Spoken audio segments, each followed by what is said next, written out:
Hello guys. In this quick tutorial, I'll show you how to install the VidIQ Chrome extension and connect it to your YouTube account.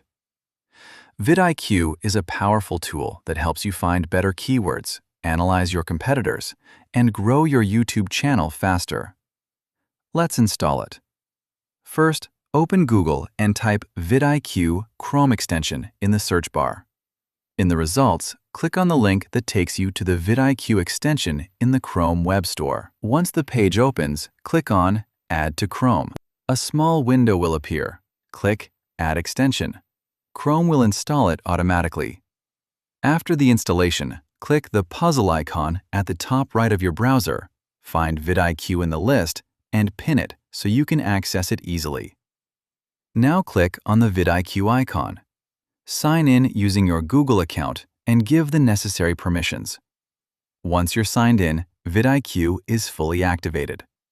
You can now open any YouTube video or channel, click the VidIQ icon, and start using all the tools like keyword research, analytics, and video optimization.